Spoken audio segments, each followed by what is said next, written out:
Now, if we happen to get to truth, which is by no means an easy exercise, you have the opportunity to use that truth, which could be a physical law or some interconnection between nature, and use that aspect of truth to actually find out what a real problem is in a situation, not the fake problem, but the real problem. Go through all the nonsense, all the propaganda, and go to the real problem. And when you identify the real problem, we can identify the real solution. And that real solution can lead to really health for us, well-being for us, whether it's our personal lives, whether it's our personal bodies, or our infrastructure around us, clean air, clean water, and clean food. And with that health, we have the most important thing, which is resilience, a strong body, a strong mind to fight and be warriors for freedom. You see, these things are very closely connected. And what I just shared with you has been my life journey to figure out this interconnection between truth, freedom, and health. I hope that's clear. So without freedom, you can't get to truth. Without truth, we can't have health. And without health, we can't fight, frankly, for our freedom. Now, the alternative is you have essentially lies, you essentially suppress freedom, censorship, that leads, or fascism, that leads to fiction, and then fiction leads to disease leads to fascism, so on. And that's one of the things we're witnessing right now. What we're seeing is this aspect of where you suppress dissent. You don't really talk about what are the real natural phenomenon that affect, our health, which is it infectious disease? Is it a virus? Or is it the fact that our immune systems get compromised because there's trillions of viruses within us and outside of us? And when you have that aspect, it's not the viruses that hurt us because they're actually part of our ecosystem. They're part of our earth.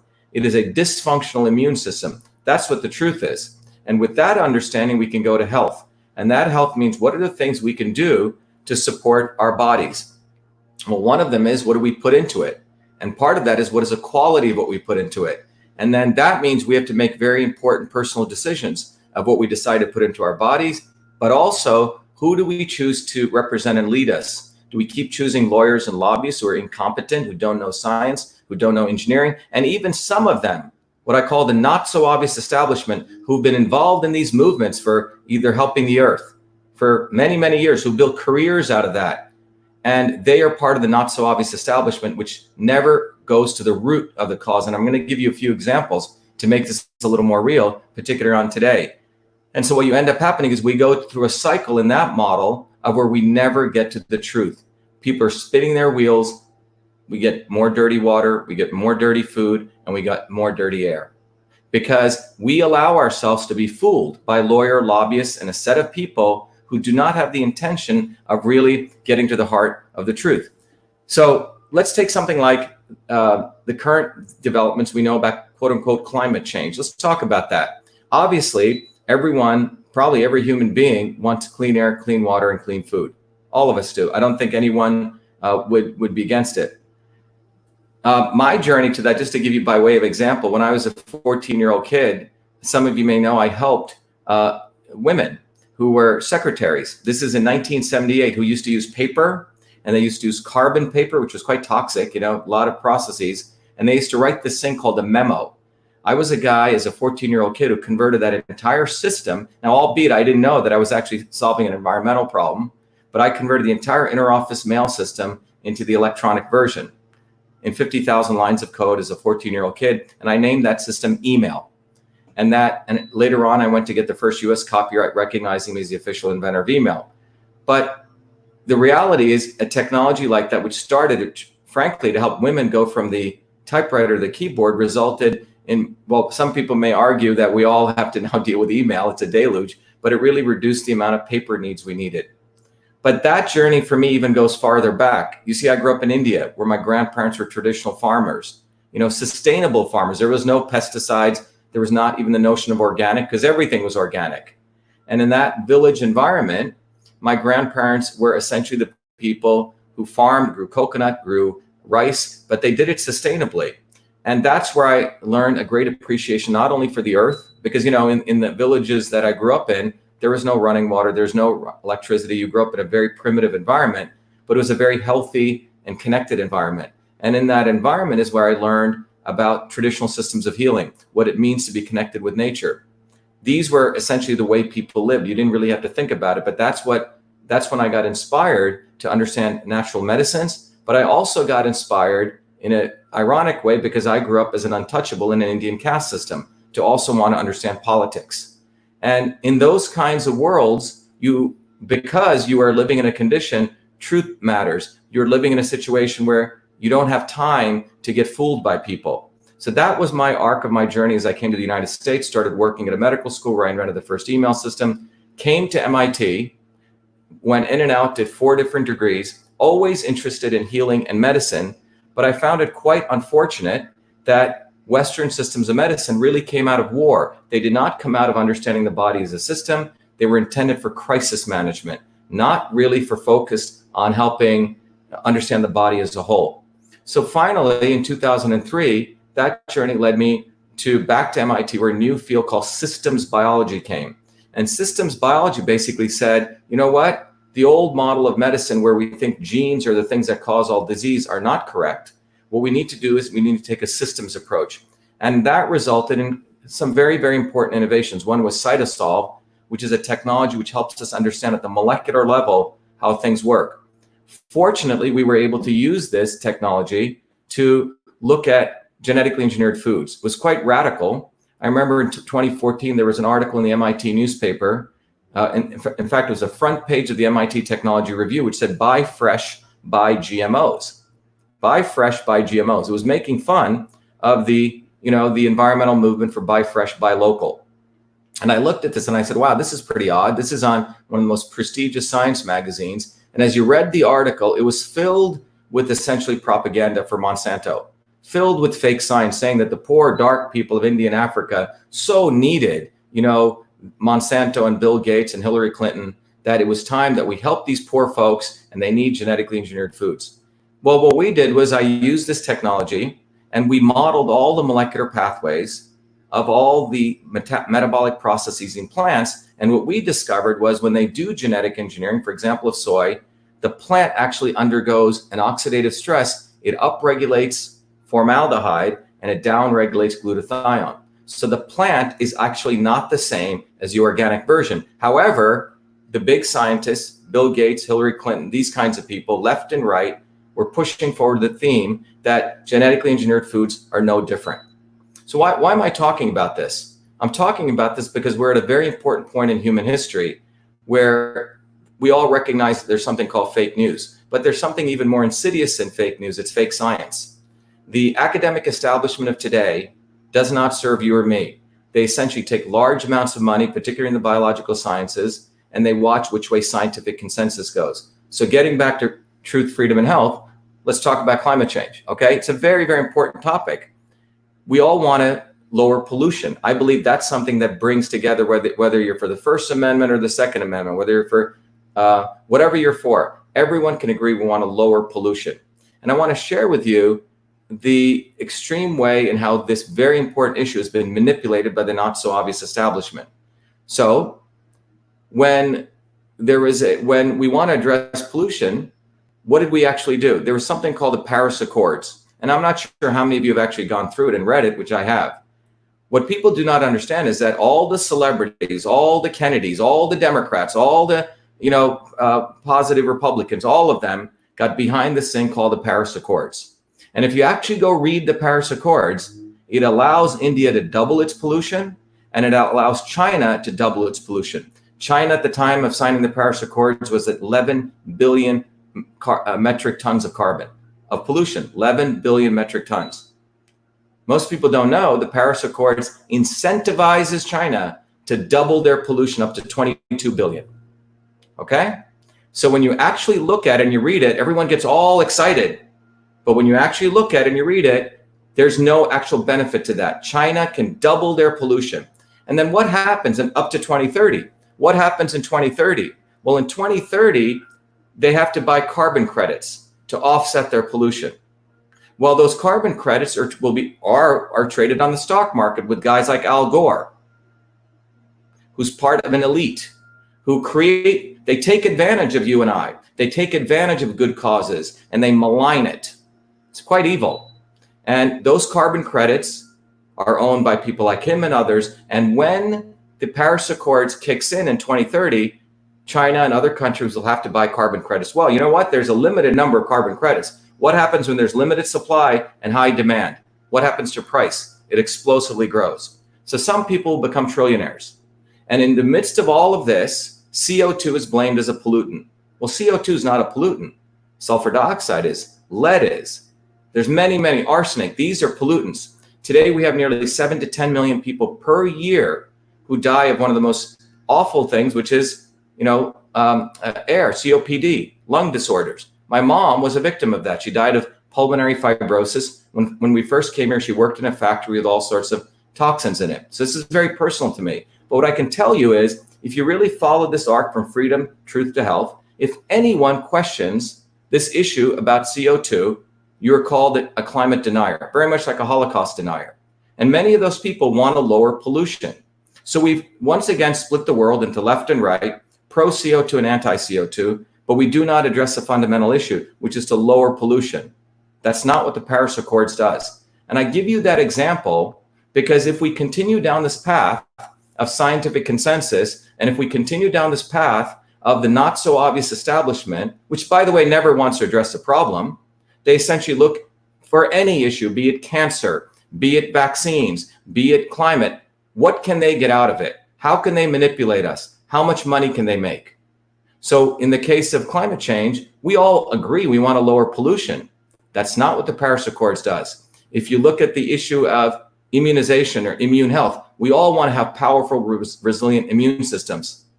That's not what vaccines offer us for everyone. One size does not fit all. And interesting enough, if you look at the two people involved with both of those, you'll find it's Hillary Clinton and Bill Gates.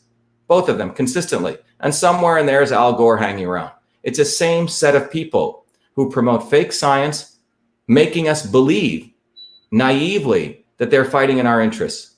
So what I want to leave you with is this, that the way out of this is a mass, broad movement, bottoms up.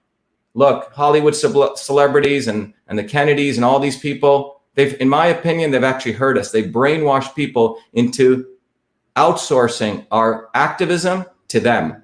That's not how the world is going to change because those people have political interests. And where we are at right now is we cannot have incompetent, self-serving, hypocritical people, especially when it comes to something as important as lowering pollution, as protecting the earth. For those kinds of issues or ensuring that we have proper immune health, we cannot outsource those decisions. So having said that, what I want to encourage everyone to realize is when it comes to truth, freedom, and health, there's a path to getting there. And that's why I decided to run for US Senate, because it is extremely important in 2020, which I believe is going to be an inflection point in human history, whether we head to a golden age or whether we head to a dark age. And the decisions we make now of what kinds of people we support and what kinds of communities we create, we have to remove the blinders. We have to look at things from a very, very clear way. As I'll end with this, in the ancient Hindu text, it says that this age we live in is called the Kali Yuga, Kaliyuga. The earth has gone through various phases from the golden age to this, and the earth goes through cycles, 4 ages of the earth. But one of the features of the Kali Yuga, it is said, is that it is a period for the greatest amount of darkness, but in that darkness is the opportunity for the greatest amount of enlightenment. And what will distinguish people who get enlightened and move forward into a golden age will be their ability to discern truth from lies. And that's where we're at. And what I'm here to tell you is we have a huge opportunity to enter the golden age. And I want to thank you today for being able to speak on Earth Day. Thank you. Thank you, Dr. Shiva. That was incredible, really interesting, and I appreciate everything that you have to say. Personally, one of my core values is freedom, so that resonates. And we have a couple of questions. I actually have a question, and then we'll ask a couple of the ones on the side. Is you mentioned that China's the Paris Agreement and the Chinese, the billions, and the U.S. I'm sure is right there as well. How in the world do you change? How does that change? Because, it's at that top level that when I hear those stats, it's a little takes my breath away. But what am I supposed to do as an individual to do anything to change that, because I can only do, I'm doing as much as I'm able to, maybe not enough, but as much as I'm able to on a personal level. But that's, you know, at a much bigger level, that seems just daunting a little bit.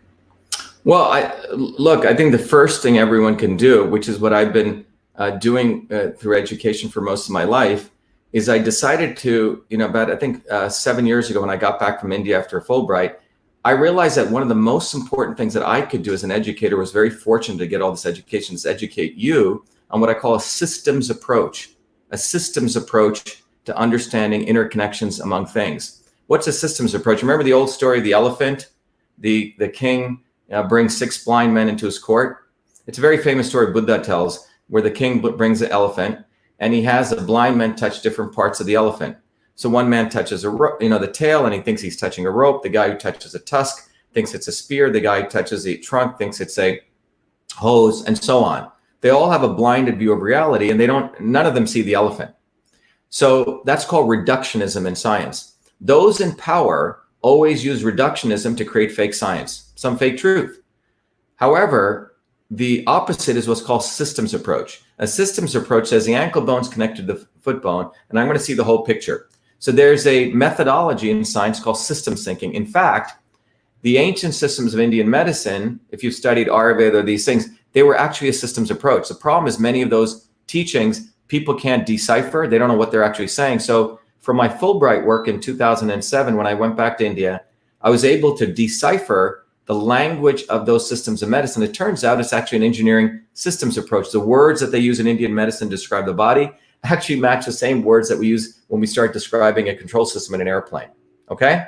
So I put that into a course I call Systems Health. And we started training people because I felt that when people start, in fact, I taught it at MIT for 3 years, didn't get paid a cent, by the way, not like some people who got paid a lot of money. I did it as a service. And what I did there was we used to have all, on a Thursday night, you'd have all these people who are your typical doctors, engineers would show up. And the other side, you had what you would call your woo-woo people, right? Your people are into tie-dye shirts and yoga teach it, right? And it's fascinating because both these people looked at each other with a level of distrust and disdain. But in about a couple of hours, I could teach them a whole new way of looking at any system through a very simple language. And that was called a Systems Health. So I developed that into an institute, we offer it, and we've embedded that into our campaign. Because what I want to do is take this very complex knowledge, I've distilled it into layman's terms, so everyone out there can start seeing their body, the world, and they see the same principles. So the first thing people need to do is to educate themselves onto a systems approach to looking at the world. So we see the whole elephant, not the little parts. That's the first thing. Because movements cannot come top down. I'm here to be a humble catalyst where people can understand principles, and from those principles, people can build movements. So that's the first thing. So what we've done, in fact, if people go to our Shiva for Senate site, we've embedded that. In fact, we have a little book called Systems and Revolution, and we give people to this tool, which I created, where you can find out how your body is a system, etc. And in fact, people can't afford it, send me an email, vashiva@vashiva.com, and we give you full scholarships. So the point is, first thing is people need to take a systems approach to understanding the body. The second thing people need to realize from the political side is that change, real change, systemic change has always come bottoms up. Whenever we outsource stuff to legislatures, this is, by the way, the establishment works. They have a big issue. Oh, write to your congressman, right? Talk to him. Well, nothing has ever come out of that. It's a way of funneling your anger, funneling your real passion into a set of people who are bought and paid and bought for, okay? Hillary Clinton, remember, she got money from Monsanto and she took money from Gates. These guys are all one little clique. So this is what I mean. People have to take down their veil of ignorance. It's got to be bottoms up, one by one. And that's frankly what we've unleashed, this movement for truth, freedom, and health. The videos I've put out there have gone global. I mean, I must get 10, 20,000 messages a day. And I'm saying the cool thing is we've unleashed a movement, which is to educate people on this interconnection. So if people can get that, we have a huge opportunity in 2020 to win on a magnificent level. And our campaign for U.S. Senate is not really a U.S. Senate campaign. It's become a global movement now because we're teaching people how these things are interconnected and that we must break from the not so obvious establishment. I know it's a long answer to a question, but that's what people need to do. Peel away their layers of ignorance because, and when that happens, change is going to occur like that. I'm telling you, it's when the lights go off, you say, wait a minute, these people are not for helping the earth. They have nothing to do with lowering pollution. They're Hollywood celebrities who hang out, whatever, party all day and talk about how they care. It's a thing for them. Nothing's real. It's not about concerning the fact that factory workers, and if you look at the history of the United States, most change has always come when we solved infrastructure problems. If you look at the 1900s to 1950, all the massive decline from 98% decline in infectious diseases took place when people started getting nutrition and vitamin A, sanitation, clean water, long before vaccines. And today we have the same infrastructure issue. The United States got a D+ in infrastructure by the American Society of Civil Engineers. Massachusetts, where all the quote unquote liberals are, got an F- in infrastructure. Think about that. It's hard to get a C. It's hard to get a D. You really have to work to get an F, and an F-. This is where MIT is, et cetera, which means the bridges are breaking down, infrastructure is breaking down, the water systems. It was rated top third worst infrastructure, but top D+ in corruption.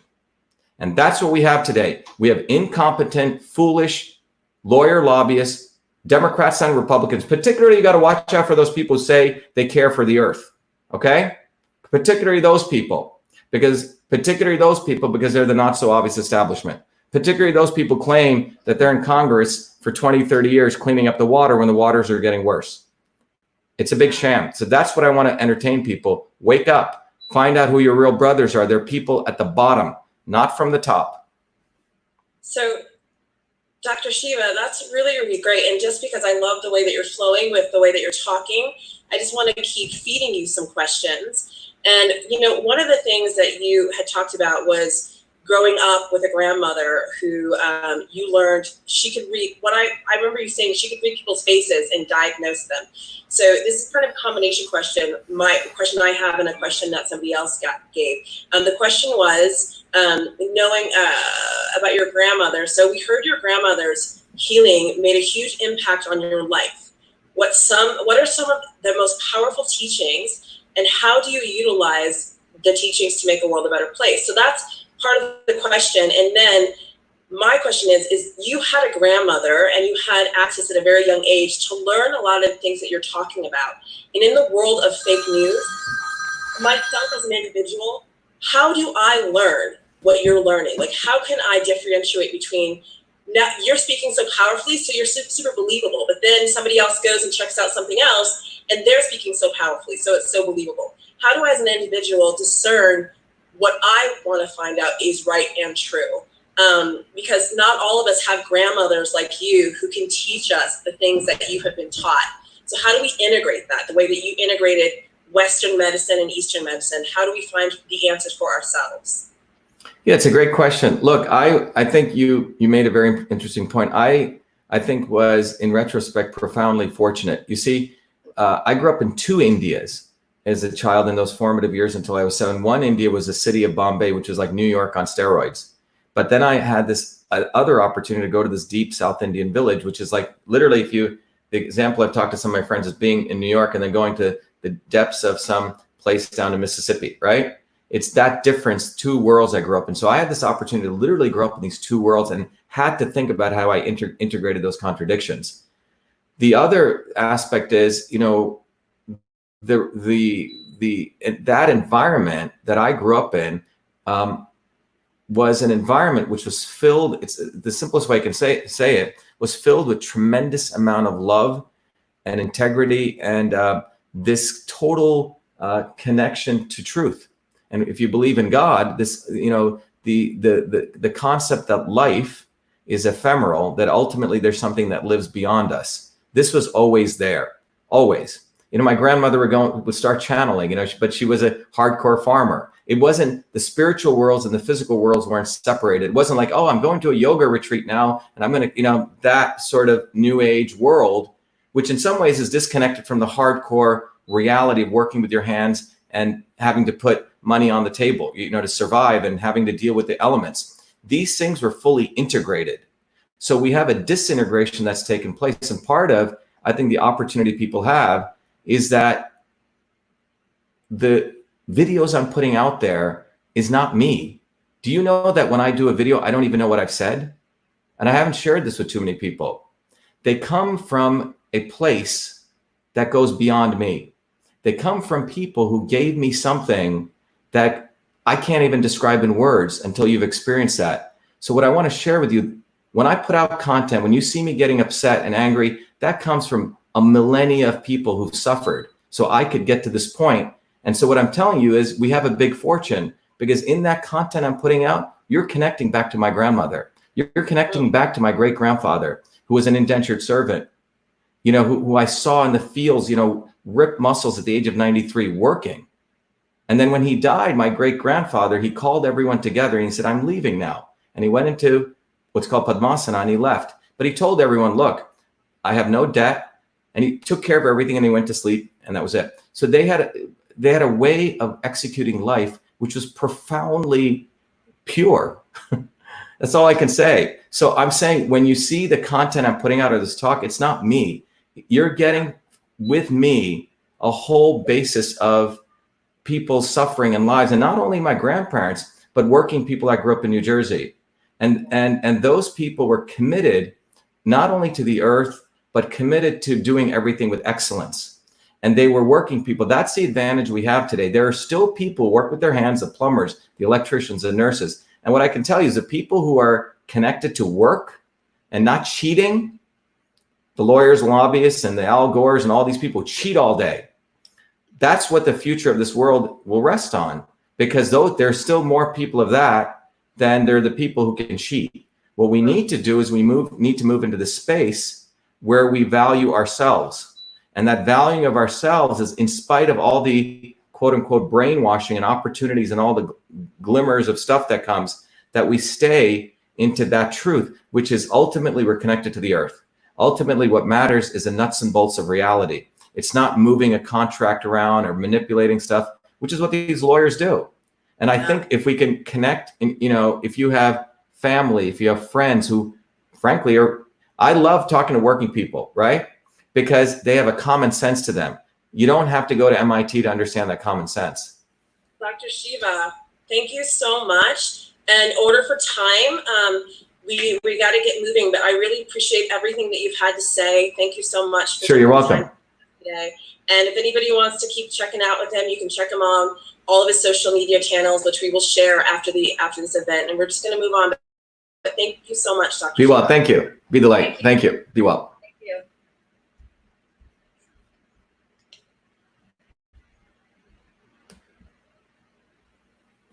So now we have Desiree Rumba representing the USA. And if you have a yoga mat, it would be great to grab that, because we're going to be doing a little bit of yoga. Jen, So thank you. I wasn't so able much, to get Dr. it, but I Shiva. think they'll That give was us a video, right? incredible. It gives us something to think about for I am? the day and the Oh, okay.